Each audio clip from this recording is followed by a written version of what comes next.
randonnée du désert. C'est en même temps un cri de détresse et une action de grâce d'un naufragé que la main de Dieu secourt. Car en dépit des épreuves, Jésus-Christ demeure la solution.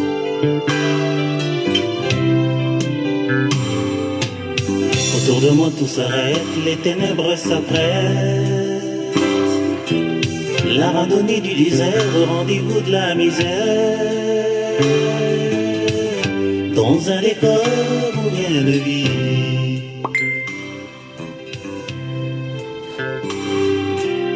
Oui, quand l'ennemi macule, les épreuves s'accumulent. Tout mon espoir bascule, de toutes parts en bouscule.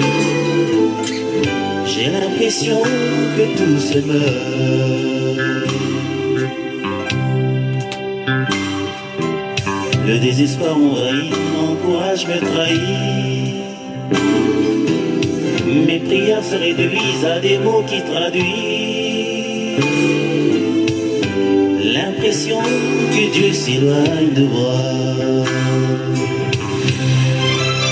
Oui, j'avais l'impression que tout s'arrêtait. J'avais refusé de m'éteindre sans lutter. Je savais que ça irait, mais j'avais l'impression que Dieu était très loin de moi. Et je pleurais.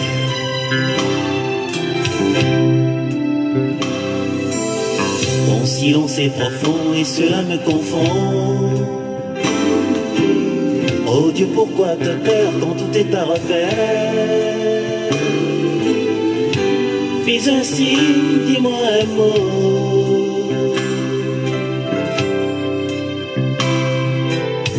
Tu me dis prends courage et regagne le rivage.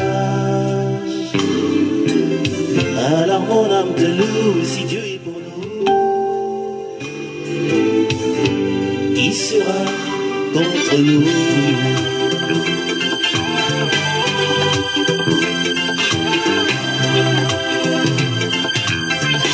Dans ma détresse et dans la nuit de mes tourments, je suis pas seul, le Seigneur est là, il sait comment me secourir à chaque instant. Quand tout va mal, il me rassure pourtant que tout va mieux. Rien ne m'arrive à son insu. J'ai plus le droit de regarder tout le temps à mes problèmes. Je lève les yeux à Jésus seul, ma solution.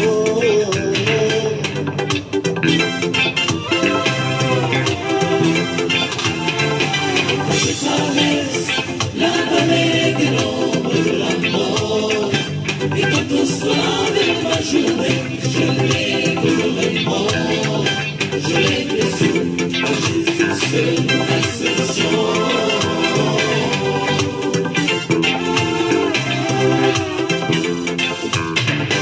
Et quand j'ai peur, il me dit ne crains rien, garde sur ton Dieu, et je viens à ton secours.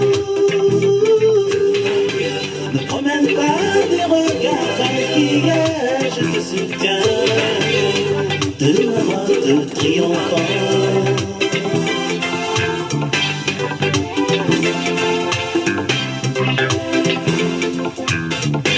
Dans ma détresse et dans la nuit de mes tourments, je suis pas seul, le Seigneur est là, il sait comment me secourir à chaque instant. Quand tout va mal, il me rassure pourtant que tout va mieux. Rien ne m'arrive à son insu. J'ai plus le droit de regarder tout le temps à mes problèmes. Je lève les yeux à Jésus seul, ma solution.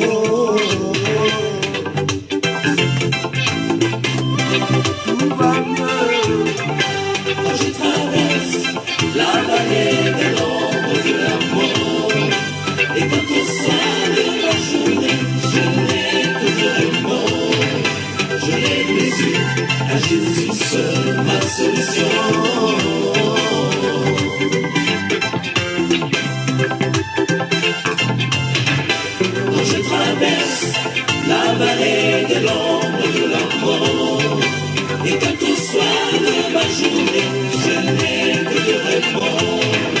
Je lève les yeux à Jésus seul, ma solution.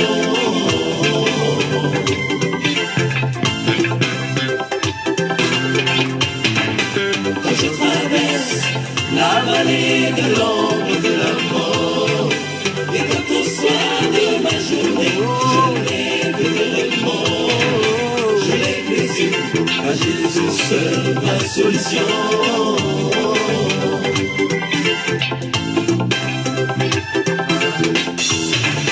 Quand je traverse la vallée de l'ombre de la mort, et quand au soir de ma journée, je n'ai que de remords, je lève les yeux à Jésus seul, ma solution.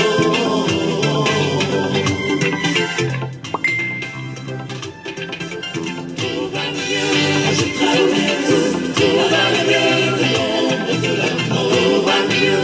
Et quand au soir de ma journée, je n'ai que de remords, tout va mieux. Je lève les yeux à Jésus, ma solution. Tout va mieux. Tout va mieux. Tout va mieux. Tout va mieux.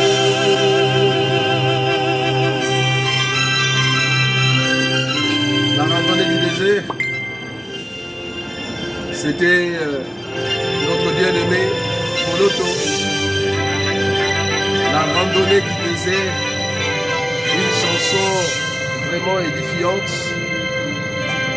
que nous sommes en train de dédier pour tous nos bien-aimés qui sont encore dans des difficultés. Que Dieu puisse vous aider, n'est-ce pas, à surmonter tout ce qui peut vous arriver. La randonnée du désert, nous croyons que nous sommes en train de passer un temps, un moment où le monde qui est dans les ténèbres, mais cependant les enfants des dieux qui portent la lumière, qui sont les étoiles du ciel, ils ont en eux la lumière, ils brillent encore davantage, et que le diable, avec ses enfants, bien qu'ils essayent d'attaquer, mais cependant, ils ne vont pas ôter la lumière qui est en nous, une lumière éternelle que Dieu nous a accordée par le biais de la parole. Que Dieu bénisse tous nos bien-aimés qui sont en train de nous suivre partout où vous êtes. Que Dieu vous bénisse. Nous croyons que c'est encore une opportunité de plus de venir et de parler de la part du Seigneur.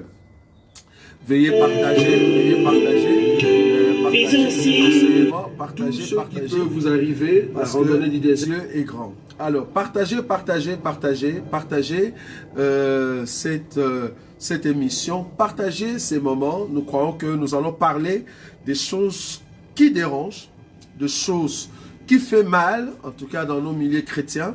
Parce que le but de notre émission Bitea et Biemba Yemba, c'est vraiment faire des analyses, en tout cas dans tout ce qui est chanson et en même temps dans tout ce qui est prédication, où les hommes de Dieu, ils ont présenté un enseignement quelconque. Nous voulions quand même apporter notre analyse là-dessus. Ce n'est pas un péché, hein? Donc pour ceux qui croyaient que ce que nous sommes en train de faire, c'est un péché et que ce n'est pas édifiant, au contraire, ça aide beaucoup de bien-aimés qui sont encore des enfants ou qui sont encore, ils sont pas très forts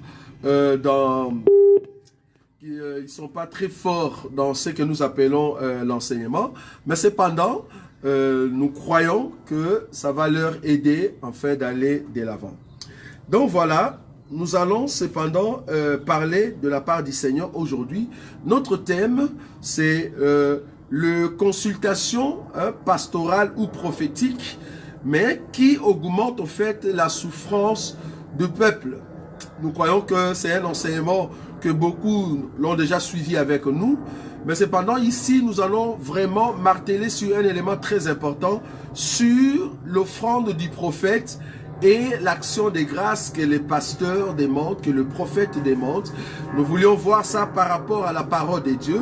Est-ce que c'est évident? Est-ce que c'est vraiment juste quand vous venez voir un prophète ou un pasteur? Est-ce qu'il doit vous exiger un montant? C'est ça le souci de notre émission. Est-ce qu'un prophète peut vous exiger un montant parce que vous venez consulter Dieu par le biais de cet homme de Dieu? Est-ce qu'il vous faut exiger un montant ou quelque chose Hein? Donc nous voulons le voir par rapport aux Écritures. Nous étions en train de dire que salut à tous nos bien-aimés qui viennent de nous rejoindre. Partout où vous êtes nombreux, ceux qui sont, n'est-ce pas, aux États-Unis, Canada, Afrique du Sud, Congo démocratique, Congo-Brazzaville, Gabon, Libreville, ceux qui sont au Sénégal, ceux qui sont en Algérie, partout. Vous savez, cet évangile est en train de traverser vraiment des frontières. Jusqu'en Espagne, à Bilbao, là où nous allons annoncer la parole de Dieu la semaine prochaine. À partir de vendredi, nous allons annoncer cette parole, la parole puissante, la parole qui délivre, la parole qui transforme le cœur de ceux qui autrefois marchaient dans la malédiction du péché, mais Dieu leur a fait la grâce de rencontrer cet évangile, un évangile puissant, l'évangile de Christ qui transforme l'intérieur, qui change la position de l'homme qui était dans la mort. Cependant, il a retrouvé la vie par le biais de cet évangile. En tout cas, merci beaucoup pour vous tous qui vont se présenter le vendredi, samedi, dimanche, le prochain, c'est-à-dire le 30, le 31 et le 1er septembre à Bilbao, là où nous allons annoncer la parole de Dieu. Ça sera la semaine prochaine. Donc, vendredi, samedi, dimanche à Bilbao. Entrez dans nos réseaux, vous verrez nos adresses et ne manquez pas de passer parce que nous parlerons sur un thème très important qui s'intitule le propriétaire du coq. Nous voulions voir les 7 sceaux et les 7 trompettes de l'Apocalypse. Que Dieu vous bénisse, vous qui êtes tout autour de Bilbao, au tout près de Bilbao, dans le Pays Basque. Venez et écoutez la sagesse de Salomon. Voilà, nous allons commencer. Je prends une écriture. Je suis dans le livre de Samuel. 1 Samuel chapitre 9. Nous voulons corriger, au fait, avec l'enseignement, cette pensée de pasteurs et de prophètes qui viennent vous demander ou exiger de l'argent parce que il y a eu une consultation, que ça soit prophétique ou pastorale. Est-ce qu'il faut exiger un montant? Je suis dans le livre de 1 Samuel. 1 Samuel chapitre 9. Je prends le verset 3. La Bible dit ceci. Les ânesses de Kis, père de Saul, s'égarèrent. Et Kis dit à Saul, son fils, prends avec toi l'un de serviteurs, lève-toi, va et cherche les ânesses. Il passa par la montagne d'Ephraïm et traversa le pays de Shalisha sans le trouver. Ils passèrent par le pays de Shalim et elles n'y étaient pas. Ils parcoururent le pays de Benjamin et ils ne le trouvèrent pas. 5. Ils étaient arrivés dans le pays de Tchouf lorsque Saul dit à son serviteur qui l'accompagnait, « Viens, retournons de peur que mon père, oubliant les ânesses, ne soit en peine de nous. » Le serviteur lui dit, « Voici, il y a dans cette ville. » Suivez-nous bien. Le verset 6. Le serviteur lui dit, « Voici, il y a dans cette ville un homme de Dieu et c'est un homme considéré. Tout ce qu'il dit ne manque pas d'arriver. Allons-y donc, peut-être nous fera-t-il connaître le chemin que nous devons prendre. » Est-ce que vous voyez ça? Donc Saul venait avec son serviteur ou le serviteur de son papa. Il venait en fait pour chercher les ânesses qui étaient perdues. Alors là, ils vont en fait se rendre compte dans ce pays ou dans cette ville, dans ces contrées de Tchouf, il y avait un homme de Dieu qui habitait là-bas. Alors, ils se sont décidés, en tout cas les serviteurs, à demander à Saul s'il y avait possibilité qu'il puisse aller voir l'homme de Dieu, consulter l'homme de Dieu pour que l'homme de Dieu puisse leur dire là où se trouvaient les ânesses qui étaient perdues. Le verset 7. Saul dit à son serviteur, « Mais si nous y allons, que porterons-nous à l'homme de Dieu?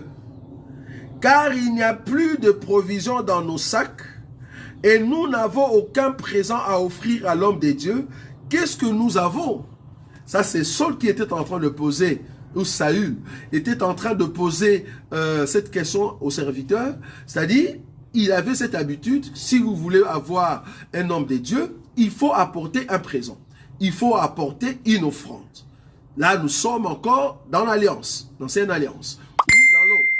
Donc, il faut amener une offrande auprès de l'homme de Dieu. Alors, Saül était en train de s'inquiéter qu'on n'a plus l'offrande, on n'a plus rien qu'on peut donner à cet homme de Dieu, parce qu'à l'époque, tu ne peux pas consulter un homme de Dieu sans pour autant lui donner une offrande, sans pour autant lui apporter ce que les autres appellent l'offrande du prophète.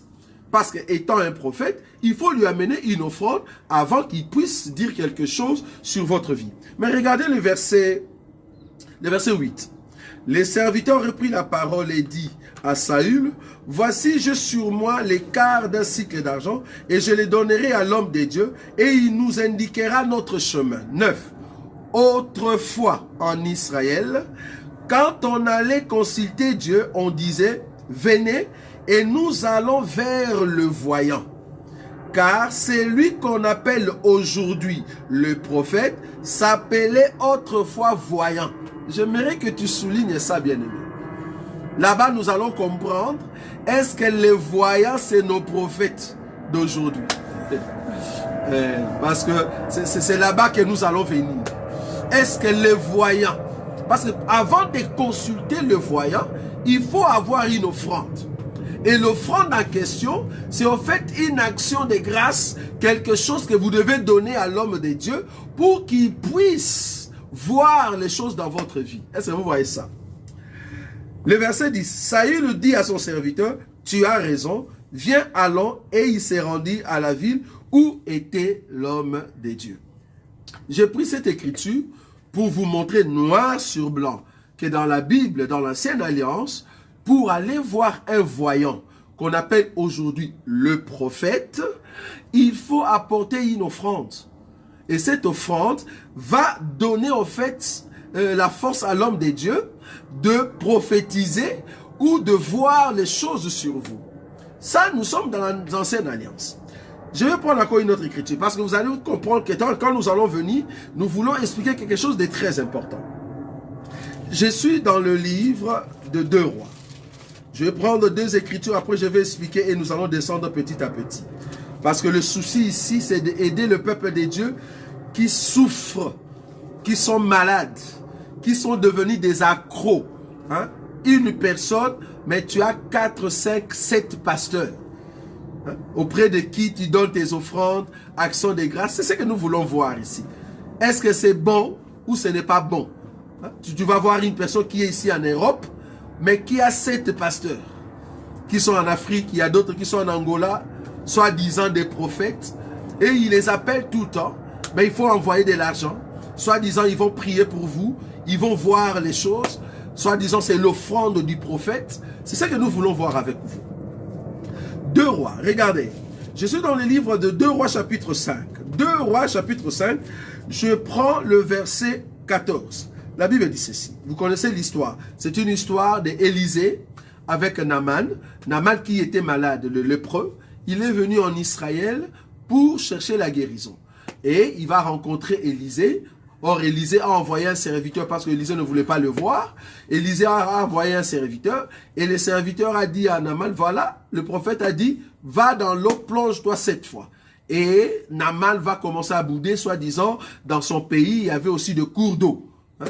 Mais comme le prophète avait dit, c'est dans les Jourdains, c'est comme ça que Naaman est parti dans les Jourdains. Regardez le verset 14.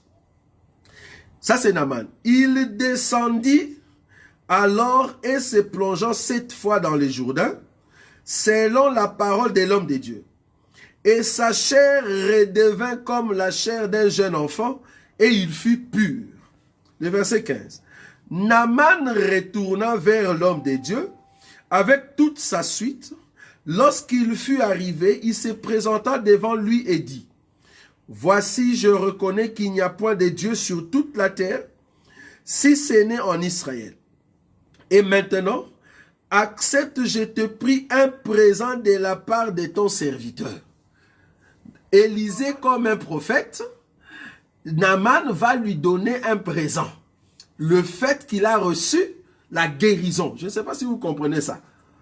Parce que vous allez comprendre la différence entre ce que Élisée a fait là-bas, même si vous continuez l'histoire, de Samuel. Si vous continuez l'histoire de Samuel, vous allez voir que Samuel n'a pas pris le présent. Au contraire, Samuel a donné, au fait, un festin ou une soirée à l'honneur de Saül, parce que Dieu l'avait déjà divinement averti que l'homme auprès de qui tu vas te rencontrer aujourd'hui, c'est un homme que j'ai choisi pour qu'il soit roi. Alors que Samuel, ayant déjà le message de Dieu, il a préparé à manger pour Saül, alors que Saül ne savait même pas. Donc les présents de Saül, au lieu qu'il donne à Samuel, si vous continuez l'histoire, vous allez voir que c'est Samuel qui a donné, au fait, un festin à l'honneur, au fait, de Saül. Ça va? Et regardez ici, le verset 15 que je viens de lire. Donc, Naaman voulait donner maintenant un présent. Le verset 16 dit ceci. Élisée répondit, « L'Éternel dont je suis le serviteur est vivant, je n'accepterai pas. » Naaman le pressa d'accepter, mais il refusa. Je ne sais pas si vous voyez ça. Donc, l'homme est guéri par l'ordre que le prophète lui a donné, mais entrons maintenant dans l'explication des choses, parce que je sais qu'il y a beaucoup qui aiment, au fait, la nourriture du temps, la nourriture de l'heure. Vous allez remarquer que Élisée, qui est en train d'envoyer Naaman dans le Jourdain, c'est au fait le type de ministère. Les types de ministres qui sont en train de vous guider là où il y a la guérison.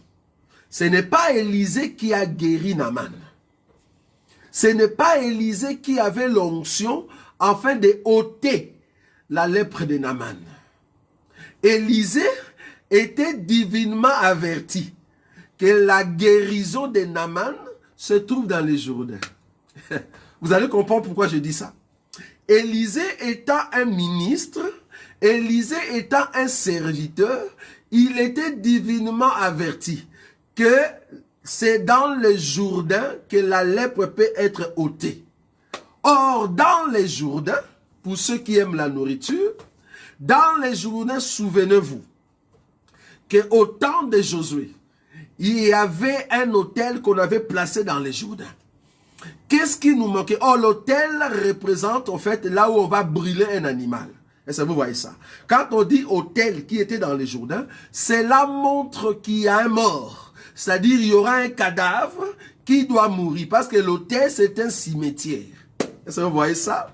L'autel, c'est au-dessus duquel on doit mettre un cadavre. Donc, quand Josué a mis l'autel dans le Jourdain, dans la pensée de Josué, c'était un lieu où on va tuer un animal. Donc, c'était un tombeau. Est-ce que vous voyez ça? Maintenant, les tombeaux se trouvaient où? Se trouvaient dans les Jourdains. Maintenant, quand Naaman est venu, l'onction du tombeau, parce que la seule personne qui a le pouvoir de ôter, au fait, la lèpre, c'est les Jourdains. Pourquoi? Parce que les Jourdains a la puissance du tombeau à l'intérieur. Comment? Parce que souvenez-vous toujours au temps de Josué, la Bible dit que là où on a mis les tombeaux ou l'autel en question, les sacrificateurs sont venus, ils ont mis leurs pieds là-bas et l'eau s'est séparée. En d'autres termes, les sacrificateurs transportaient l'arche de l'alliance. En transportant l'arche de l'alliance qui est la représentation de Dieu, et les sacrificateurs au nombre de 4 qui n'est rien d'autre que les chérubins, qui étaient en train de transporter Dieu, qui n'est rien d'autre que sur son trône, quand Dieu avec ses 4 pattes, est-ce que vous voyez ça? Avec ses 4 pieds, qui n'est rien d'autre que les 4 chérubins, quand il a touché au fait les Jourdains s'est séparé. En d'autres termes, l'onction est sortie du coffre ou de l'arche de l'alliance, est descendue sur le sacrificateur. Cette onction a séparé l'eau. Donc, le Jourdain avait embrassé la puissance de Dieu. Est-ce que vous avez vu ça? Donc, là, l'onction a touché l'eau et l'eau s'est séparée. Et c'est à ces lieux-là, là où il y avait l'onction qui descendait de l'arche et qui descendait sur le corps de sacrificateurs, de ceux qui portaient l'arche. Et c'est là-bas que là où il y avait leurs pieds, Josué a dit, mettez maintenant les tombeaux, mettez maintenant l'autel. C'est comme ça qu'ils ont formé l'autel. Donc l'autel possédait une onction qui est descendue du coffre et cette onction est descendue par les sacrificateurs et c'est au niveau des pieds qu'on va mettre l'autel. En d'autres termes, le coffre a quitté le niveau de la gloire pour venir mourir comme autel. Je ne sais pas si vous voyez ça. Donc le coffre descend par les billets des sacrificateurs ou les chérubins, et il va descendre et il devient comme autel. En d'autres termes, il vient mourir sur la terre. C'est le mouvement où Dieu va quitter le ciel, il vient pour mourir sur la terre, mais dans le Jourdain. Donc, dans le Jourdain, il y avait un cadavre. Ah, ça vous n'avez pas vu. Donc, dans le Jourdain, il y avait un cadavre. Alors, ce cadavre, le jour où Naaman est venu, le cadavre en question était au fait dans l'eau. Parce que c'était l'onction. Est-ce que vous voyez ça? L'onction était dans les Jourdains. Quand Naaman est entré dans l'eau, cette fois, nous comprenons qu'à chaque fois que Naaman entrait, la première fois, les cadavres a avalé au fait la lèpre. La deuxième fois, donc il faisait cet acte pendant 7 fois pour purifier la femme. Est-ce que vous voyez ça? Il était en train de purifier Naaman, qui n'est rien d'autre que le type de la femme, parce que c'est un homme étranger que l'eau, au fait, le Jourdain doit purifier. En d'autres termes, les cadavres vont prendre la lèpre de Naaman, et Naaman est sorti nouveau-né. Est-ce que vous voyez ça? Il était pur comme un enfant, nouveau-né, né de nouveau. Pourquoi? Parce que sa maladie, c'est le Jourdain qui l'a avalé. C'est le Jourdain qui a avalé au fait la lèpre de Naaman. Maintenant, quand Naaman est sorti, Naaman voulait faire un présent. Mais Élisée a refusé. Pourquoi Élisée a refusé? Parce que ce n'est pas Élisée qui a guéri Naaman, mais c'est le Jourdain. Les Jourdains, aujourd'hui, c'est un homme. C'est pour cela, Jésus, en venant, il est venu d'abord pour commencer son ministère. Il doit passer par les Jourdains. Le jour où Jean-Baptiste l'a mis dans l'eau, lui qui est au fait les cadavres, qui est dans les Jourdains, il doit d'abord s'identifier à la mort. Est-ce que vous voyez ça? Il doit s'identifier à la mort, entrer dans l'eau, après il ressuscite. Parce qu'il a le pouvoir de donner sa vie et de la reprendre. Jésus qui est en fait le vrai Jourdain, parce qu'aujourd'hui, nous n'avons plus besoin d'aller en Israël. Soit disant prendre les baptêmes dans des Jourdains. Soit disant prendre des bidons, de l'eau de Jourdain, amener ici chez nous. Non. Parce qu'aujourd'hui, le Jourdain du temps de Josué, le Jourdain du temps d'Élisée, le Jourdain du temps de Naaman, ce Jourdain-là aujourd'hui marche. Il marche avec l'Église parce qu'il est devenu homme. Tout le pouvoir qui était dans le Jourdain est entré en Christ Jésus. Si tu veux être sauvé, si tu as la lèpre, tu ne vas plus dans le Jourdain parce que l'onction du Jourdain aujourd'hui marche avec l'Église. Il faut venir auprès de l'Église pour recevoir cette onction. Est-ce que vous voyez ça? Donc là, nous avons compris que Naaman, au fait, était guéri par le Jourdain. Ok. Mais regardez maintenant ces versets. 2 Rois chapitre 5. 2 Rois chapitre 5. Vous avez compris que Élisée a refusé les présents. Pourquoi? Parce que ce n'est pas lui qui a guéri Naaman. C'était les Jourdains. Si c'était les Jourdains qui avaient demandé quelque chose, on allait donner aux Jourdains. Parce que c'est le Jourdain qui a le pouvoir de ôter au fait la lèpre. Aujourd'hui, les Jourdains, c'est un homme, c'est notre Seigneur Jésus. Parce que le mot Yordéni ou Jourdain veut dire celui qui vient du ciel. Est-ce que vous voyez ça? Yordéni ou Jourdain veut dire celui qui vient du ciel. Or, celui qui vient du ciel n'est rien d'autre que l'arche de l'alliance qui était au-dessus du sacrificateur. Il est venu du ciel, il est descendu sur le sacrificateur et il est devenu mort, cadavre, ou dans les Jourdains. Maintenant, il est ressuscité. Aujourd'hui, nous avons la vie. Mais cependant, il doit d'abord prendre ce mouvement de l'homme humain normal afin de marcher avec l'Église jusqu'à ce que l'Église va aller dans l'enlèvement. Regardez. 2 Rois chapitre 5. 2 Rois chapitre 5. Je prends le verset 19. 2 Rois chapitre 5, le verset 19. La Bible dit ceci. Parce que là, nous comprenons que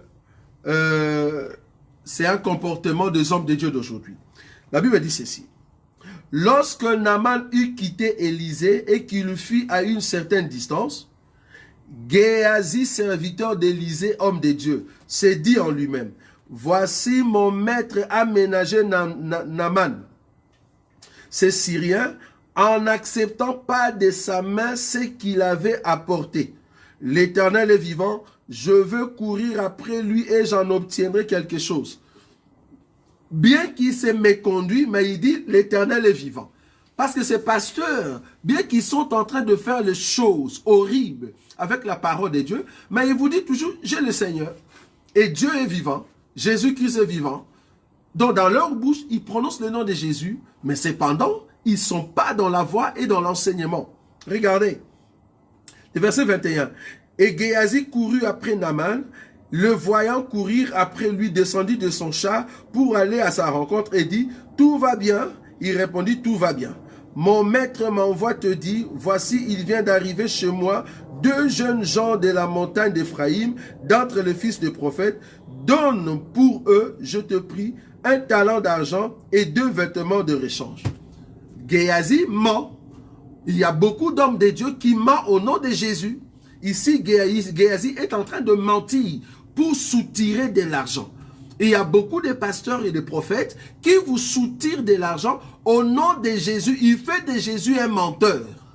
C'est grave. Ils font de Jésus un menteur, soit disant que c'est Jésus qui leur a envoyé, alors que ce n'est pas Jésus.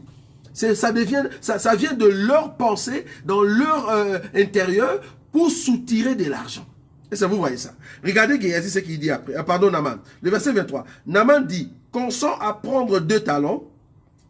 Il le pressa et il serra 2 talents d'argent dans 2 sacs, donna 2 habits de rechange et le fit porter devant Géasi par des de ses serviteurs. Arrivé à la colline, Géasi le prit de leurs mains et les déposa dans la maison et il renvoya ces gens qui partit. Puis il alla se présenter à son maître Élisée, lui dit, d'où viens-tu Géasi? Il répondit, ton serviteur n'est allé ni d'un côté ni de l'autre. Mais Élisée lui dit, mon esprit n'était pas absent lorsque cet homme a quitté son char pour venir à ta rencontre. Est-ce le temps de prendre de l'argent, de prendre des vêtements, puis des oliviers, de vignes, de brebis, des bœufs, des serviteurs et des servantes? La lèpre de Naaman s'attachera à toi et à ta postérité pour toujours. Et Géasi sortit de la présence d'Élisée avec une lèpre comme la neige.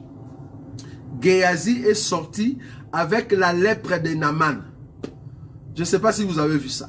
La lèpre qui était restée, au fait, dans le Jourdain, je vous ai dit ici que c'est les cadavres qu'il avait. Les cadavres qui n'est rien d'autre que notre Seigneur Jésus. Parce que tous ceux qui sont malades, venez à moi, vous tous qui êtes chargés et fatigués, je vous donnerai le repos. Donc nous avons compris que le repos de Naaman était dans les Jourdains. C'est les Jourdains qui a pris au fait la souffrance de Naaman pour donner le repos à Naaman. Mais c'est pendant Géasi qui a péché, la Bible dit, il a reçu la lèpre de Naaman. En d'autres termes, la lèpre qui était dans les Jourdains va maintenant frapper Géasi. Maintenant, qui est Géasi? Parce que nous sommes en train d'expliquer quelque chose de très important. Regardez, je prends Jean. Jean chapitre 9. Remarquez cette chose. Jean chapitre 9, parce que nous sommes en train d'expliquer la profondeur des Écritures. Qui est Géasi? Qui est au fait Élisée? Regardez, Jean chapitre 9, le verset 17. La Bible dit ceci. C'était au fait un aveugle que Jésus avait rencontré. Jésus a mis au fait de la boue sur ses yeux. Et après, Jésus va lui dire, va te laver dans Siloé. Et il est parti se laver dans Siloé. Et là-bas, ses yeux étaient ouverts. Il n'était plus aveugle. Et c'est comme ça que les pharisiens vont commencer à lui poser beaucoup de questions. Et parmi les pharisiens, il y a eu, en fait, division. À partir du verset 17, la Bible dit ceci. Il y eut division parmi eux. Ils dirent encore à l'aveugle, toi, que dis-tu de lui, sur ce qui t'a ouvert les yeux? Il répondit, c'est un prophète. Ça, c'est l'aveugle qui est en train de répondre. Il dit, c'est un prophète. Regardez maintenant le verset 34. Le verset 34. Jean chapitre 9, le verset 34. Ici, l'aveugle confirme que Jésus est au fait le prophète. Vous allez comprendre là où je viens. Jean chapitre 9, maintenant le verset 34. La Bible dit ceci. Il lui répondit, tu es né entier dans le péché et tu nous enseignes. Et ils le chassèrent. Ça, c'est les pharisiens qui ont chassé l'aveugle parce qu'ils commençaient à les convaincre s'ils voulaient croire à Jésus ou pas. Le verset 35. Jésus apprit qu'il avait chassé et l'ayant rencontré, il lui dit, crois-tu au Fils de Dieu? Il répondit, et qui est-il, Seigneur, afin que je croie en lui. Tu l'as vu, lui dit Jésus, et c'est lui qui te parle, c'est lui. Et il lui dit, je crois Seigneur, et il adora. Dans d'autres versions, on dit, et il se prosterna. Puis Jésus dit, je suis venu dans le monde. Écoutez bien, je suis venu dans le monde, je suis venu dans ce monde pour un jugement, pour que ceux qui ne voient point voient, et que ceux qui voient deviennent aveugles. 40. Quelques pharisiens qui étaient là avec lui, ayant entendu ces paroles, lui dit, nous aussi sommes-nous aveugles? Voilà. Qu'est-ce que je veux dire ici? Je suis en train d'expliquer que Élisée, c'est lui le serviteur qui a montré à Naaman le Jourdain. C'est dans le Jourdain qu'il y a un cadavre par rapport à Josué, et c'est le cadavre qui est dans le Jourdain doit prendre la lèpre de Naaman pour que Naaman soit sauvé. Maintenant, quand Naaman était sauvé, la lèpre est restée au fait dans le Jourdain. Mais c'est pendant Géasi qui était parti au fait mentir au nom du Seigneur, au nom d'Élisée. Élisée va lui dire, la lèpre de Naaman va s'attacher à toi et à ta postérité. En d'autres termes, il y a un peuple, est-ce que vous voyez ça? Il y a un peuple que Dieu a ôté la lèpre, et il y a un autre peuple que Dieu a mis la lèpre. J'aime ça. Ici, Jésus a trouvé un homme qui était aveugle. C'est la même histoire avec Élisée. Jésus, au lieu de le guérir sur place, il dit non. Il le touche avec la boue, il dit, va dans Siloé. Siloé, ici, c'est le type de Jourdain. Vous voyez ça? Jésus, c'est le type d'Élisée serviteur qui est en train de dire à un aveugle, à un malade, d'aller se laver à Siloé. Siloé, c'est le Jourdain. Or, Siloé, c'est là-bas qu'il y a un cadavre. Est-ce que vous voyez? Maintenant, l'homme va laver ses yeux. C'est sa manière de ne pas voir, son aveuglement. Il va les laver dans l'eau qu'on appelle Siloé, et c'est là-bas que l'aveuglement est resté. Est-ce que vous voyez ça? L'aveuglement est resté dans Siloé, l'homme est sorti pur, l'homme est sorti voyant. Maintenant, quand les pharisiens l'ont chassé et qu'il a rencontré Jésus, Jésus, au lieu de lui dire, crois-tu à Jésus qui t'a sauvé? Parce que l'homme parlait de Jésus. Mais lui, il dit, est-ce que tu crois maintenant au Fils de Dieu? Il a même dit, regarde le terme que tu as utilisé, que Jésus a utilisé. Il dit, Jésus a appris qu'il avait chassé, et l'ayant rencontré, il lui dit, crois-tu au Fils de Dieu? Est-ce que vous voyez ça? Au Fils de Dieu. Quand nous disons Fils de Dieu, c'est celui qui vient du ciel. Est-ce que tu crois à ce serviteur qui vient du ciel, le Fils de Dieu? Il dit, qui est-il ce Fils de Dieu pour que je puisse croire en lui? Il dit, c'est lui qui te parle là. Maintenant, quand Jésus a dit ça, qu'il est venu dans le monde, afin que ceux qui étaient aveugles puissent voir, et ceux qui voyaient puissent devenir aveugles, les pharisiens ont dit, est-ce que c'est à nous que tu parles? Tu vas comprendre qu'en bas, il a dit que les pharisiens étaient au fait des aveugles. Qu'est-ce que je veux dire par là? Au fait, Géasi qui reçoit la lèpre n'est rien d'autre que Israël qui est sous la loi aujourd'hui, n'est rien d'autre que le pharisien qui se disait voyant, mais en réalité c'était des aveugles. Donc ils ont reçu la malédiction qui était sur Géasi, mais cependant Naaman qui ne voyait pas, il pouvait voir. Qui était malade, il n'était plus malade. Est-ce que vous voyez ça? Mais cependant là où je veux venir, c'est Élisée n'a pas pris l'offrande. Il n'a pas pris l'offrande du prophète parce que ce n'est pas lui qui a guéri, c'était le Jourdain. Pourquoi je dis cela? Regardez, Matthieu nous dit ceci. Jésus était en train de parler avec des disciples. Il était en train de leur expliquer en ce qui concerne l'onction. Regardez ce que la Bible dit. Je suis dans le livre de Matthieu. Matthieu chapitre 10. Regardez. Matthieu chapitre 10. En ce qui concerne l'onction, pour ceux qui vendent de l'onction, c'est grave. En ce qui concerne l'onction, Matthieu chapitre 10, le verset 7. La Bible dit ceci. Allez, prêchez et dites, le royaume des cieux est proche. Guérissez les malades, ressuscitez les morts, purifiez les lépreux, chassez les démons. Vous avez reçu gratuitement, donnez gratuitement. Donc, Élisée ne pouvait pas recevoir de Naaman quelque chose parce que ce n'est pas lui qui a guéri. C'était au fait le Jourdain. Donc, quand nous prions pour le malade, ce n'est pas l'homme de Dieu qui guérit, bien-aimé. Quand vous priez pour une personne, ce n'est pas vous qui guérissez. C'est au fait le Christ qui est le Jourdain. C'est au fait Jésus qui est mort à la croix, qui a porté la maladie de ces gens-là, qui a porté la souffrance de ce peuple-là. C'est lui qui guérit. Donc nous ne pouvons pas exiger un montant, soit disant sous prétexte qu'on a guéri une personne. Nous ne pouvons pas exiger un montant sous prétexte qu'on a chassé les démons. Parce que cette onction-là, ce pouvoir-là, ce n'est pas un humain qui les possède. C'est Jésus en nous qui est en train d'opérer. Parce que nous, ce que nous faisons, c'est juste imposer les mains, comme la Bible dit, vous imposerez les mains aux malades et les malades seront guéris. Mais en réalité, la guérison ne vient pas d'Élisée. La guérison vient de Jourdain. Le Jourdain qui possède l'onction. Le Jourdain qui possède la capacité de prendre la lèpre de Naaman et de le jeter dans le corps de Géasi. Parce qu'aujourd'hui, Géasi, je dis ici, c'est Israël, mais Géasi aussi, c'est le type de ceux qui sont dans le monde, des pécheurs. Parce que quand la Bible dit que de chasser les démons ou de chasser des mauvais esprits, afin qu'ils aillent dans les lieux arides, nous croyons que les lieux arides, selon Matthieu chapitre 12, à partir du verset 43, les lieux arides, en réalité, c'est toute personne qui n'a pas le Seigneur. Donc, tout païen, c'est les lieux arides. Donc, quand nous chassons, nous enlevons par la puissance de Jésus-Christ la maladie de Naaman, ça va entrer dans la vie de Géasi. Géasi qui n'est rien d'autre que le type des païens.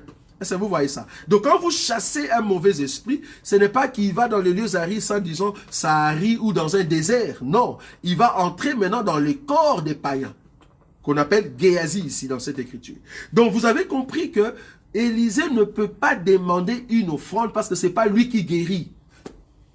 Ce n'est pas lui qui guérit. Il n'a pas le pouvoir. Le pouvoir, c'est l'esprit qui était en Élisée. C'est ça qui est en train d'opérer. Mais Élisée était un homme.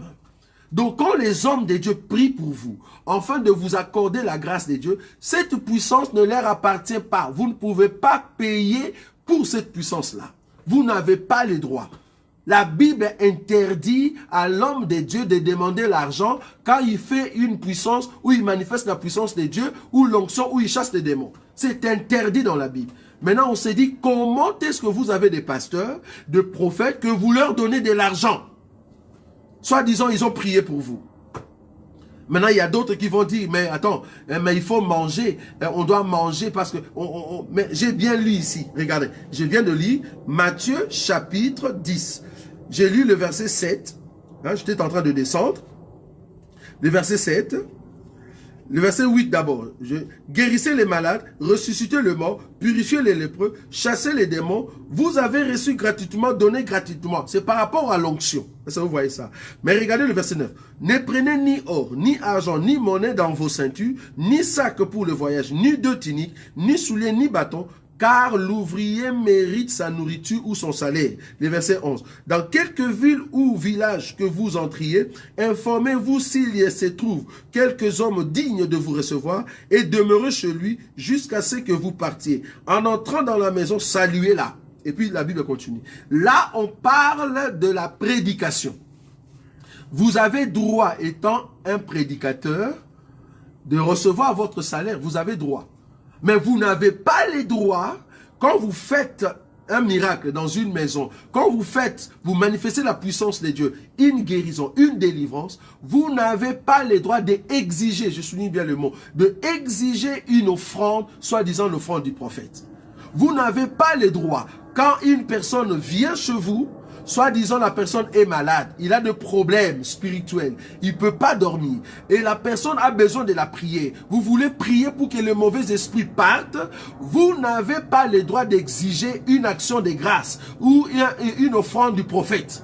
Là, la Bible interdit, parce que cette onction-là ne vous appartient pas, vous l'avez reçue gratuitement, vous devez donner gratuitement. Mais cependant, par rapport à la prédication, vous avez les droits. Les droits étant prédicateur, regardez, c'est cette écriture. Je prends 1 Corinthiens. Parce que beaucoup des hommes de Dieu confondent beaucoup de choses. Parce que tous ces gens qui vous cherchent, qui vous trouve par le biais de Facebook ou YouTube, soit disant que vous êtes un bon pasteur, et il vous met sur sa liste, la liste de tous les pasteurs que eux ils consultent. Est-ce que vous voyez ça? Souvent ce sont des femmes. Ils consultent ces hommes-là, soit disant j'ai un problème, est-ce que tu peux prier pour moi? Il dit à B, et puis il va encore chez A, prier pour moi pour le même problème. Il va encore au pasteur C, prier pour... Donc une même personne, une même femme, qui a 10 pasteurs auprès de qui elle doit tout le temps consulter. Nous disons que ça, vous aussi le peuple de Dieu, vous n'êtes pas bien enseigné. Regardez, je suis dans le livre de 1 Corinthiens chapitre 9. Vous avez droit d'avoir votre salaire, mais ce droit-là, c'est un droit de prédicateur. Ce n'est pas droit d'onction. Hein? Il y a d'autres qui ont commencé à dire, c'est mon droit d'onction, donc je droit d'onction, il faut me donner de l'argent. Droit d'onction dans la Bible, ça n'existe pas. On a droit de prédicateur, mais droit d'onction, non. Et quel prédicateur? Prédicateur dans une assemblée locale. Ce n'est pas que tu es à Kinshasa et une personne qui est ici, qui vous suit sur YouTube, et tu exiges, je souligne le mot exiger. Tu exiges un montant, soit disant parce que la personne doit t'envoyer la dîme et que la personne n'a pas bien envoyé cette dîme. C'était une dîme de 200 €, la personne a enlevé 50 €, la personne te donne 150 €, et puis tu commences à exiger, à dire des paroles un peu furieuses pour que la personne puisse totaliser au fait le montant. Nous comprenons que vous êtes des voleurs, des pasteurs voleurs, et tout ça pourquoi? Parce que le peuple ne sont pas enseignés. Et c'est là-bas que nous martelons. Tout peuple de Dieu doit connaître la parole de Dieu. 1 Corinthiens chapitre 9. La Bible dit ceci. Regardez. Vous avez droit de prédicateur, de prendre et de manger. Vous avez droit. 1 Corinthiens chapitre 9. Je prends le verset 18. Regardez avec nous. Quelle est donc ma récompense? C'est d'offrir gratuitement l'évangile que j'annonce, sans user de mon droit de prédicateur de l'évangile. Je répète, quelle est donc ma récompense? C'est d'offrir gratuitement l'évangile que j'annonce, sans user de mon droit de prédicateur de l'évangile. Ici, Paul, dans les territoires d'Achaïe, il s'est donné ce privilège de ne pas demander son droit de prédicateur de l'évangile. Il avait droit, mais dans les territoires d'Achaïe, il a dit non, je ne prends pas. Je veux garder cet honneur dans les territoires d'Achaïe. Mais dans d'autres territoires, là-bas, il a demandé son droit de prédicateur. C'est-à-dire, il a quitté un endroit, il vient vous prêcher, il a droit de manger. Ce n'est pas qu'il est parti, il est resté quelque part. Après 2 ans, les gens qui étaient quelque part, ils doivent encore lui envoyer de l'argent. Prenons l'exemple, moi je suis ici en Belgique, je viens à Kinshasa, je prêche, je rentre ici en Belgique, je commence à appeler les gens à Kinshasa, envoyez-moi l'argent ici parce que je suis votre prédicateur. C'est faux. C'est faux parce que j'étais parti pour prêcher une fois. Donc le fait que je reviens, je ne suis plus le prédicateur local. Parce que là-bas, il y a des prédicateurs locaux. Je ne peux pas exiger à ces gens-là de m'envoyer de l'argent. Hein? De m'envoyer de l'argent. Je ne peux pas exiger cela. Et surtout que ce sont des gens qui ne sont même pas de notre assemblée locale. Ça, c'est grave encore. Tu as ton assemblée locale, quelque part, mais tu vas prêcher dans une autre assemblée locale, et quand tu rentres chez toi, tu commences à demander de l'argent là où tu viens. C'est-à-dire, si tu as fait des connaissances là-bas, tu exiges que ces gens-là puissent commencer à t'envoyer de la dîme. Selon quelle base d'écriture? On ne le voit pas. Donc, nous comprenons que c'est du vol. Je continue. Je continue l'écriture. Donc, je prends maintenant 2 Corinthiens. Je prends 2 Corinthiens chapitre 11. Regardez avec nous pour comprendre que Paul avait le droit de prédicateur, mais il ne voulait pas. Je prends 2 Corinthiens chapitre 11. Je prends le verset 7. 2 Corinthiens chapitre 11, le verset 7. La Bible dit ceci. 2 Corinthiens 11, je commence à partir du verset 7. Ou bien à partir du 6, c'est mieux. Si je suis un ignorant sous les rapports du langage, je ne le suis point sous celui de la connaissance. Et nous l'avons montré parmi vous en tous égards et en toutes choses. Verset 7.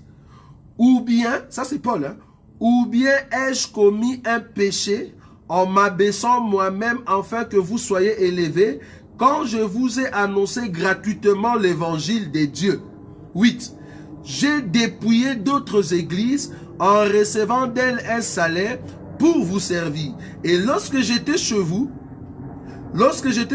et que je me suis trouvé dans le besoin, je n'ai été à la charge de personne, car le frère venu de Macédoine ont pourvu à ce qui me manquait. En toutes choses, je me suis gardé d'être à votre charge et je m'en garderai. Par la vérité de Christ qui est en moi, je déclare que ces sujets de gloire ne me sera pas enlevé dans les contrées d'Achaïe. Est-ce que vous voyez ça? Donc Paul avait pris la décision de ne pas prendre son salaire dans les territoires d'Achaïe. Mais dans d'autres territoires, il a pris. Par exemple, les gens de Macédoine, dans cette église là-bas, là il a pris. Est-ce que vous voyez ça? Et les bien-aimés de Macédoine sont venus le voir. Ils ont amené quelque chose pour être ensemble. C'est-à-dire, Paul pouvait manger parce que les bien-aimés de Macédoine ont amené. Mais Paul n'a pas exigé à ces bien-aimés-là de lui amener quelque chose. C'est là-bas que je suis. Et il avait droit de manger, mais cependant dans les territoires d'Achaïe, il dit non, je ne vais pas le faire. Quelque part, il dit, est-ce que j'ai péché le fait que je vous ai prêché gratuitement l'évangile? Donc en d'autres termes, l'évangile, ce n'est pas gratuit. Pourquoi? Parce que le pasteur a droit, au fait, a droit de prédicateur. Il a droit d'avoir quelque chose, de manger quelque chose. Parce que la Bible dit, tu n'en muselleras point les bœufs quand ils labourent la terre. Là, vous avez droit parce que vous êtes un prédicateur. Mais quand en l'onction, en ce qui concerne l'onction, vous n'avez pas le droit d'exiger un montant. C'est-à-dire, vous êtes venu chez moi et que vous avez reçu la guérison, paye-moi. Ça, la Bible est contre. Parce que cette onction ne vous appartient pas. L'onction appartient au Jourdain. L'onction appartient au fait à notre Seigneur Jésus. Lui qui est mort à la croix et qui a avalé au fait la maladie, qui a avalé le souci, qui a détruit la force des démons. Il a vaincu Satan à la croix. C'est à la croix, c'est par sa mort qui nous a donné en fait la liberté. Il nous a donné la délivrance. Donc, un homme de Dieu ne peut pas se vanter, vous donner en fait l'onction moyennant quelque chose. Ça, c'est un péché. Vous aussi qui donnez cet argent, nous avons compris que vous n'avez pas l'enseignement. Il faut voir l'enseignement. Vous n'avez pas le droit de donner de l'argent à un pasteur parce qu'il vous a guéri, soi-disant. Soit parce qu'il a mis les mains sur vous et que vous avez reçu la guérison, vous devez lui donner de l'argent. Nous disons non. Nous comprenons que c'est du vol. Mais cependant, je vais prendre encore une dernière écriture. Parce que le souci ici, c'est de comprendre que si ces pasteurs font ces choses, c'est parce qu'il y a beaucoup de clients. Hein, beaucoup de clients. Et parmi ces clients, c'est plus les femmes. Même la Bible le reconnaît. Donc on reconnaît que beaucoup de femmes qui se disent chrétiennes, quand ils écoutent des pasteurs, il y a cette partie de l'émotion. Cette partie de l'émotion. Et ils vont même aller jusqu'à faire des problèmes dans leur couple juste pour satisfaire un pasteur. Juste pour satisfaire un pasteur. Donc ces femmes-là, ce sont des femmes que la Bible est en train de dire, des femmes faibles, qui n'aiment pas avoir la connaissance de la parole de Dieu. Et ils écoutent toujours la parole de Dieu, mais ils n'arrivent pas à la connaissance. Je vais vous donner cette écriture. Je suis dans le livre de 2 Timothée. Regardez. 2 Timothée, parce que les temps sont fâcheux, les temps sont vraiment durs. Donc il faut vraiment être vigilant, parce que parmi les serviteurs de Dieu, il y a beaucoup qui sont de faux. Et ils sont là, ils travaillent pour leur ventre. Donc si vous n'avez pas l'enseignement, ben vous allez terminer vos biens et après vous serez dans de soucis énormes et de problèmes qui continuent et il n'y aura pas de solution dans vos vies. Tout ça pourquoi? Parce qu'il y a des pasteurs gourous, des pasteurs voleurs, escrocs qui manipulent les femmes et c'est par les femmes qu'ils entrent et après vous avez donné votre argent, vous avez donné vos biens et ils couchent encore avec vous. Ils couchent avec vos filles. Et vous voyez combien ils sont méchants. Et dans tout cela, le peuple de Dieu continue à soutenir de tels hommes de Dieu. Soit disant ce sont des oins de Dieu. Vous n'avez même pas compris le sens de oins de Dieu. Ça c'est grave. Donc nous, on sera là toujours pour marteler et dire que ceux qui appartiennent au Seigneur, ils vont nous écouter. Même si vous ne voulez pas nous aimer, ok, c'est pas grave. Mais cependant, ceux qui nous écoutent, ils sont avertis dans leur marche dans le Seigneur. Regardez, 2 Timothée chapitre 3. C'est pas moi qui ai dit ces choses. C'est la Bible. Le Seigneur, par le Saint-Esprit, il a parlé par la bouche de Paul pour donner conseil à Timothée. 2 Timothée chapitre 3. La Bible dit ceci. Je commence à partir du verset 1er.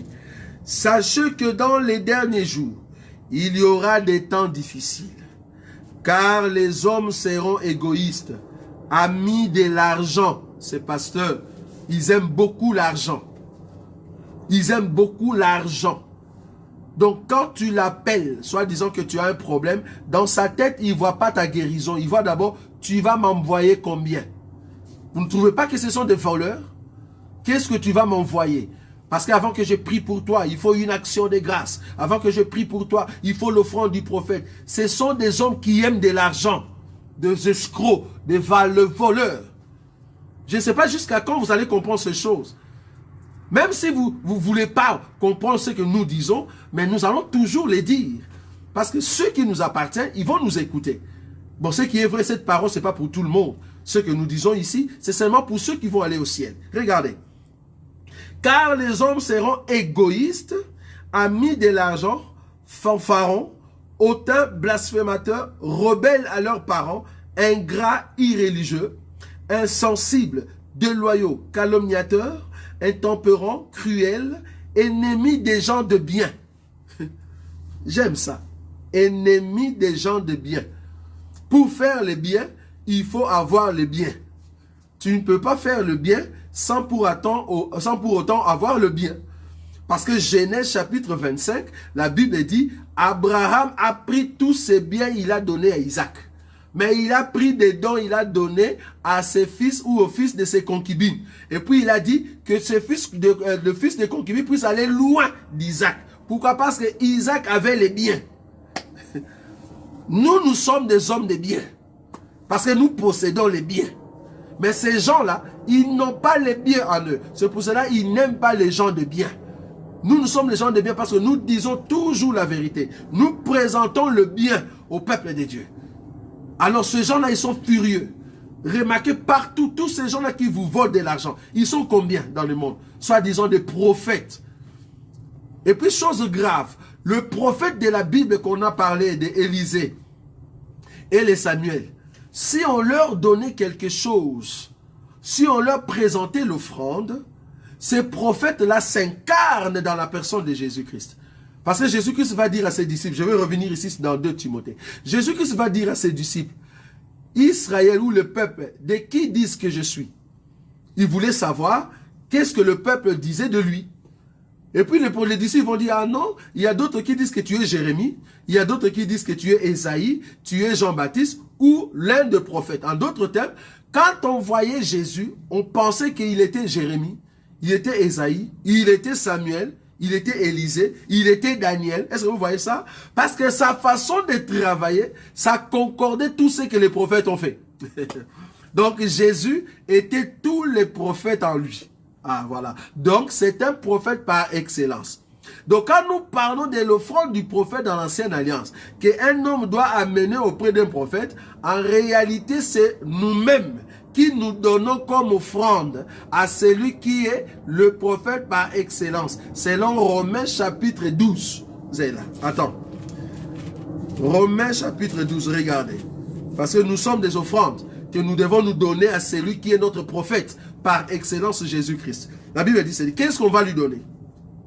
Je vous exhorte donc, frères, par les compassions de Dieu, à vous offrir, j'aime ça, à vous offrir, à offrir vos corps comme un sacrifice vivant, saint, agréable à Dieu, ce qui sera de votre part un culte raisonnable. Donc si vous voulez faire un culte raisonnable, il faut prendre au fait votre vie, vos membres, tu le donnes à Dieu, lui qui est le prophète par excellence. Donc l'offrande du prophète n'est rien d'autre que tout homme qui a donné sa vie à Jésus. Ça, vous n'avez pas vu?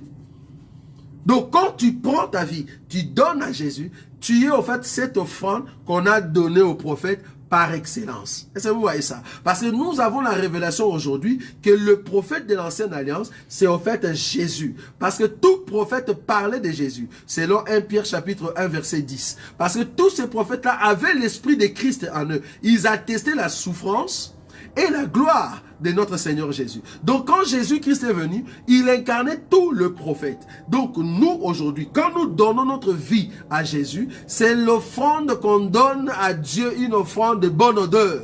C'est cette offrande-là qu'on appelle offrande du prophète. Aujourd'hui, l'offrande du prophète, c'est notre vie que nous avons donnée à Jésus. Donc un homme physique n'a pas le droit de recevoir notre offrande du prophète. Non, il n'a pas droit. Pourquoi? Parce que le prophète par excellence est déjà venu, c'est notre Seigneur Jésus. Mais par contre, Jésus recommande à l'homme de Dieu de manger, nous sommes d'accord. Mais l'homme de Dieu qui mange, si vous allez dans le livre, je crois, de Matthieu, là où on parle des salaires de l'homme de Dieu, il n'a pas le droit d'exiger. On dit, quand il entre dans une maison, il doit manger tout ce qu'on lui présente. Donc si on te présente les haricots, tu manges. Tu ne vas pas exiger le poulet. Comment est-ce que vous exigez 50 €? Tu vas manger ce qu'on te présente parce que l'ouvrier mérite son salaire. Jésus appelle les haricots là, salaire. Jésus n'appelle pas ce que toi tu vas exiger salaire. Non, Jésus appelle salaire ce qu'on te donne. Tu n'as pas le droit d'exiger. Je rentre dans Timothée, regardez. Parce que nous parlons de femmes qui ouvrent de portes à ces pasteurs voleurs, à ces prophètes escrocs qui sont en train d'entrer dans vos vies afin de vous escroquer, de prendre vos biens sans les savoir. Ils s'enrichissent, mais vous êtes là, vous souffrez, et il y a la maladie qui continue, vous êtes toujours souffrante, il n'y a rien qui change. Croyant que ce sont eux qui accordent la guérison, alors que c'est Jésus qui vous a donné cette guérison gratuitement. Mais tu as payé. C'est comme si tu allais chez un médecin. Or, les médecins en question, ce ne sont pas vos pasteurs. Le médecin, c'est notre Seigneur Jésus. Est-ce que vous voyez ça? Regardez. 2 Timothée. J'étais dans 2 Timothée chapitre 3. Je prends le verset 3. Insensibles, déloyaux, calomniateurs, intempérants, cruels, ennemis des gens de bien, traîtres, emportés, enflés d'orgueil, aimant le plaisir plus que Dieu, ayant l'apparence de la piété, mais régnant ce qui en fait la force. Éloigne-toi de ces hommes-là, ayant l'apparence de la piété. Donc vous entrez dans leurs églises. Ah non, il ne faut pas toucher ici. C'est là où l'homme de Dieu s'assoit. Ici, c'est le tapis, là où il y a l'onction. La chair ici, il ne faut pas toucher. C'est là où l'homme de Dieu prêche. Il ne faut pas toucher les instruments. Il y a le Saint-Esprit dessus. Il ne faut pas toucher cette bouteille. C'est l'huile d'olive, l'huile d'onction que l'homme de Dieu est en train de vendre à 300 €. En tout cas, le peuple de Dieu, nous ne comprenons plus ce qui se passe dans vos têtes. Donc, on vous vend l'huile d'olive qu'on vend dans Aldi, qu'on vend dans Lidl, qu'on vend partout, soi-disant un homme physique comme toi, un homme qui se réveille le matin comme toi, un homme qui se lave comme toi, un homme qui fait tout comme toi, parce qu'il a pris une bouteille qui contient l'huile d'olive qu'on vend dans Aldi et qu'il a prié dessus, et puis l'huile en question n'est même pas 1 litre, donc moins d'1 litre, on vous vend à 300 € et vous achetez. Non, non, non, là il y a un problème. Plus grave encore, il dit non, ça c'est un parfum. Parfum d'onction. Le parfum d'onction combien? 600 €. Vous achetez. Parce que vous ne trouvez pas qu'il y a un problème spirituel dans vos vies. C'est très grave ça. Et nous allons toujours frapper là-bas. Donc droit d'onction, 600 € le parfum. L'huile d'onction, 300 €. Vous achetez. C'est grave. Donc, il faut comme si c'était les choses de Dieu. Mais en réalité, il n'y a rien de Jésus à l'intérieur. Ce ne sont que des guéazis, de voleurs. Ils mentent au nom de notre Seigneur Jésus. Ils sont en train de mentir, des guéazis tout faits. Ce sont des hommes que la lèpre doit prendre. En fait, ils continuent, en fait, dans leur vie, dans la souffrance. Parce que nous croyons que tous ceux qui mentent au nom de notre Seigneur Jésus, Jésus va prendre leur vie en charge.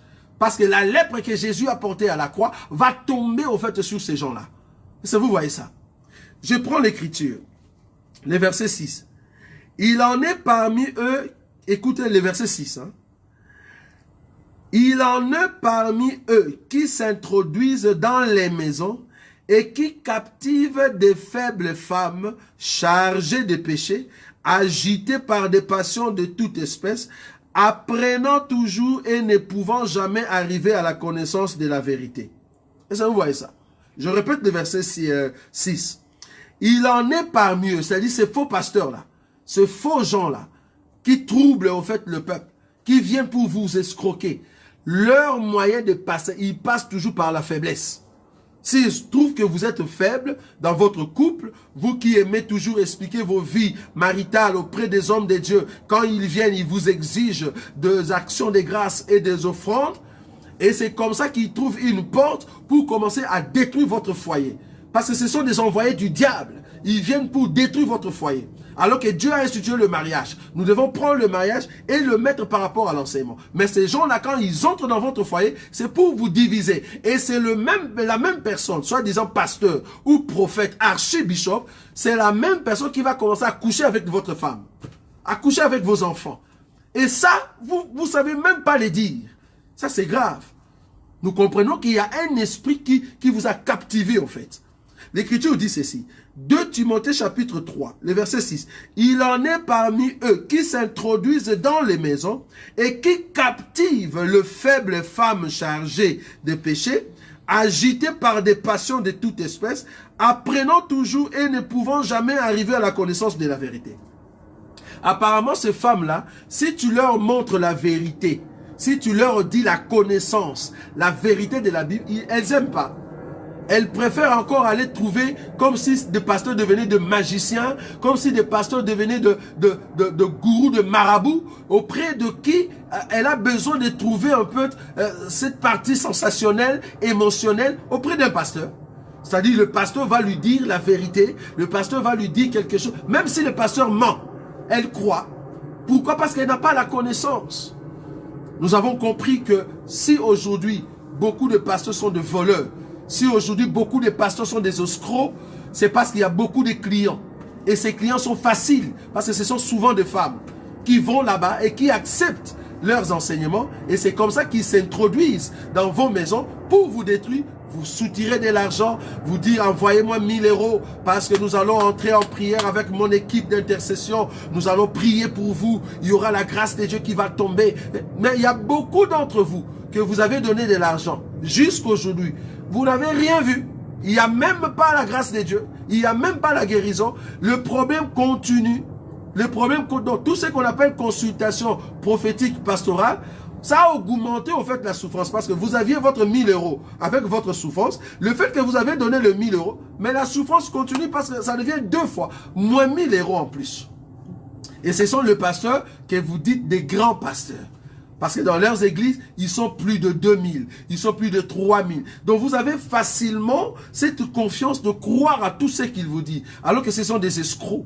Parce que nous ne croyons pas à un nombre. Nous croyons à la qualité de l'enseignement dans un local. Parce que si dans ces locales, il n'y a pas la farine, là où on a mis là où il y a le pain, où les gens doivent manger, même si vous êtes 480 millions de personnes réunies ensemble, nous ne croyons pas à votre évangile. Nous croyons plutôt à ceux qui sont 5, mais qui élèvent exactement le nom de notre Seigneur Jésus avec des écritures justes, bien expliquées. Parce que nous croyons au fait au pain et au vin, c'est-à-dire il faut qu'il y ait le pain, il faut qu'il y ait l'explication de ces pains.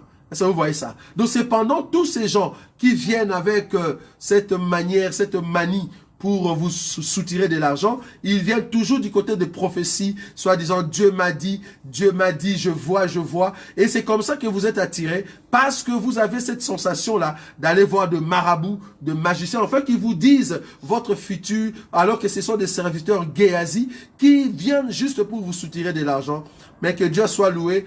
Parmi vous, il y a aussi ceux qui vont écouter cet enseignement et qui ne vont plus rentrer entre les mains de ce voleur, de ces escrocs, parce que nous croyons que notre Dieu a au milieu de vous aussi nos enfants, ou soit nos bien-aimés, et nos sœurs, et aussi nos frères qui demeurent avec vous. Et nous croyons que Jésus va les amener petit à petit à la connaissance de sa parole, et c'est là-bas que leur vie va changer. Donc, nous croyons que parmi vous, il y a Paul. Parce que Paul, qui était en train de soutenir ceux qui lapidaient Étienne, mais cependant lui-même est devenu un grand homme de Dieu. Donc nous croyons que parmi ces gens qui soutiennent ces faux pasteurs, ces faux prophètes, il y a d'autres qui vont écouter cet enseignement et vous allez changer de camp, venir dans notre camp, le camp de ceux qui disent la vérité, qui présentent rien que la vérité pour que vous soyez sauvés. Donc voilà, c'était en fait ça notre intervention d'aujourd'hui. Nous allons revenir, si Dieu le veut, d'ici 2 jours pour une autre émission, mais ça sera à Lingala. Donc c'est notre émission Biyemba Yemba, parce que nous voulons voir au fait une chanson ou deux chansons. Bon, il y a beaucoup de telles chansons qui sont sorties avant, mais celle-ci est en train de cartonner, comme on dit. Mais malheureusement, ce sont des chansons qui ne confessent pas la Seigneurie de notre Seigneur Jésus. Donc du coup, nous allons marteler là-dessus. Si Dieu le veut, nous le ferons vendredi. Et ne manquez pas d'aller trouver nos pages sur YouTube. Hein, vous qui aimez cet enseignement, allez sur YouTube. Abonnez-vous, hein, Roger Bouleli Isaac, abonnez-vous là-bas et vous ne manquerez pas d'avoir nos émissions dans vos maisons facilement. Et vous qui êtes amis avec nous sur Facebook, nous ne manquerons pas toujours de faire ce que vous nous demandez, parce qu'il y a des questions, ce sont des choses que les bien-aimés nous donnent à la lumière de la parole, et c'est comme ça que nous venons auprès de vous pour vous donner en fait cet enseignement. Donc, ne manquez pas vendredi, nous serons ici, dans ces plateaux de Assemblée des élus de Bruxelles, pour parler de la part du Seigneur, enfin de vous accorder encore la parole de Dieu. Mais malheureusement, ça sera à Lingala. Je sais qu'aujourd'hui, nos bien-aimés qui aiment aussi l'émission à Lingala étaient quand même frustrés, mais c'est pas grave. Le vendredi, on sera là. Nous allons présenter cet enseignement à Lingala pour 2 ou 3 chansons que nous allons présenter, pour voir que toute chanson qui confesse le nom de Jésus doit mentionner le nom de Jésus. Si vous avez rencontré un cantique ou une personne célèbre qui chante soi-disant pour Jésus, mais en réalité, il n'y a pas le nom du Seigneur Jésus, il n'y a pas le nom de Dieu, il n'y a rien du tout, comprenez que c'est un chant d'amour, un chant que tu peux donner à ton bien-aimé, mais ce n'est pas un chant de Dieu, qu'on ne peut pas chanter à l'église. Donc, ce n'est pas un chant qu'on est en train d'élever Jésus. C'est juste un chant normal. Donc, étant donné que l'homme de Galilée n'est pas honoré, l'homme de Galilée ne reçoit pas l'hommage dans un chant, il faut jeter ses cantiques. Donc, c'est ce que nous allons présenter, au fait, le vendredi. Et puis, nous sommes en train d'annoncer, comme je l'ai dit au départ, que la semaine prochaine, les 30, les 31 et le 1er septembre, nous sommes à Bilbao, à l'église CCI du pasteur Eddie Vema, Kimwena, pardon. Donc, ça sera très important pour ceux qui habitent en Espagne d'aller consulter sur YouTube, sur Facebook, l'adresse de la salle là où nous allons passer notre conférence de 3 jours. Donc ça sera à Bilbao, Chorosa, je crois. Hein? Bon, je ne sais pas comment prononcer ce mot en espagnol, Chorosa. Donc c'est là-bas que nous allons passer notre conférence de 3 jours. Donc ne manquez pas, vendredi 30, samedi 31 et dimanche le 1er. Donc, c'est notre rendez-vous. Donc, voilà, nous sommes Assemblée des élus de Bruxelles. Nous nous réunissons chaque jeudi à partir de 18h30 jusqu'à 20h30 et chaque dimanche à partir de 16h jusqu'à 18h30 sur rue Chaussée de Mons, numéro 244 à Clémenceau Abattoir. Donc, si vous sortez Clémenceau Abattoir, Chaussée des Mons, numéro 244 à Anderlecht. Si vous venez nous voir pour poser des questions, nous sommes là, nous allons répondre à vos questions. En tout cas, que Dieu vous bénisse pour ce moment que nous avons pris. Prochainement, ne manquez pas notre nouveau numéro en ce qui concerne les chants et les cantiques dans Biyemba Yemba le vendredi prochain. Que Dieu vous bénisse. Merci.